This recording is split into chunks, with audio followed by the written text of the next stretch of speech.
Bonjour à tous et bon week-end. J'espère que vous allez bien.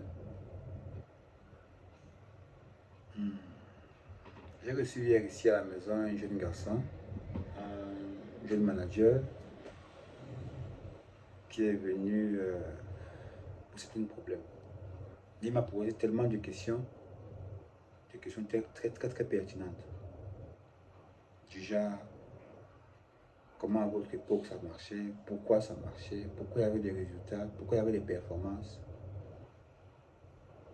Ça m'a tellement fait rigoler que j'ai essayé de lui répondre comme je pouvais. Non, mais il y avait des résultats parce qu'il y avait de bons footballeurs. Il y avait de bons footballeurs rassemblés à un endroit parce qu'il y avait des sélectionneurs, de bons sélectionneurs qui voulaient absolument servir le pays, pas se servir, qui voulaient aider le pays, pas s'empiffrer, pas amasser de l'argent.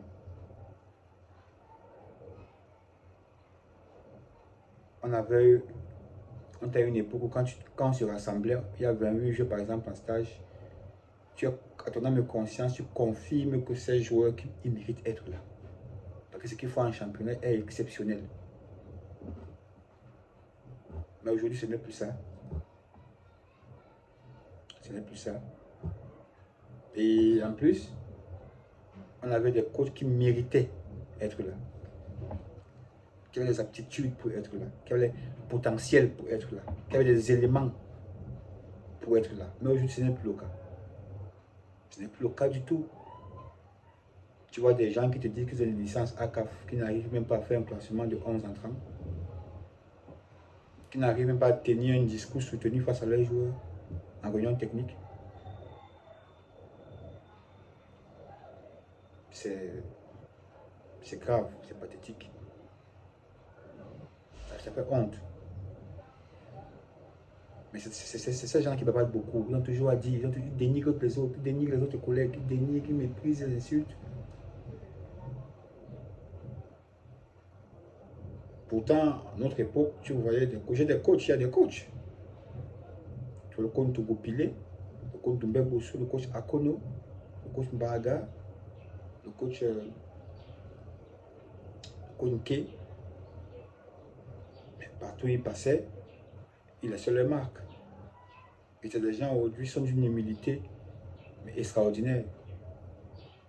Tu vois des gens là aujourd'hui, parce qu'ils ont un peu monnayé pour avoir tous ces documents-là, ils ne laissent pas les oreilles des gens respirer. Et c'est un peu ça. Donc, je suis de ceux qui pensent qu'il faudrait revoir un peu, parce que quand la tête ne fonctionne pas, le reste du corps ne fonctionne pas. Et dans une équipe de football, c'est le coach. C'est le coach. La tête. C'est lui qui rassemble, c'est lui qui dirige. Donc, je pense qu'il faudrait que les instances fêtières de notre football essaient un peu de revoir aussi ce côté-là. De mettre des gens vraiment qui doivent être là. De mettre des gens qui peuvent trouver, donner des réponses aux questions quand on parle du football. On sait tous que ce n'est pas le cas aujourd'hui. Ce n'est pas normal du tout. Donc, j'espère vraiment que ce message va passer. J'espère vraiment parce que on a tous dans les réseaux sociaux, on suit ce que les gens racontent, les gens disent. Tout le monde veut être là. Pourquoi on a pris tel? La DTN ne travaille pas. Moi, je peux faire mieux. Le coach ne travaille pas. Moi, je peux faire mieux. Le coach Aliou m'a fait une mauvaise sélection. Moi, je peux faire mieux. C'est pas normal. Un coach qui a une licence à CAF. Je pense quand même que dans ce stage, on apprend aux gens à respecter les collègues, à protéger les collègues, comme les militaires. Un militaire, son collègue peut tuer, mais il ne te dira jamais qu'il a tué. Ils se protègent entre eux. Je pense que c'est la même chose avec les entraîneurs de football, les encadreurs de football. Mais avec l'observation que moi j'ai l'impression d'avoir des crabes dans un panier. Chacun se bouffe, ils veulent se bouffer. C'est pas normal.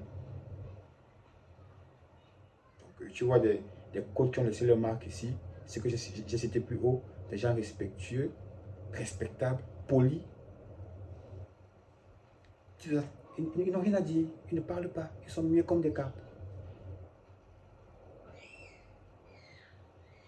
C'est là où tu comprends aujourd'hui pourquoi nos parents disaient toujours les tonneaux vides font trop de bruit. Et c'est vrai. Donc je pense qu'il faudrait qu'on essaie un peu de revoir ça, on essaie un peu de changer ça parce que vraiment le football, aujourd'hui on ne sait plus à rien. On ne fait plus peur. On ne fait plus peur. Moi, mon point de vue, pas par manque de talent, par manque de dirigeants honnêtes. Quand je parle de dirigeants, je parle des encadrés, les coachs. Parce que c'est le coach qui doit être honnête pour rassembler, pour mettre en stage, en cage, 28 bons lions qui peuvent jouer pour le Cameroun. Mais aujourd'hui, on constate que quand il y a 28 joueurs, 25 c'est les Ndolais. C'est pas normal. Sur ce, très bon week-end à tous et à bientôt.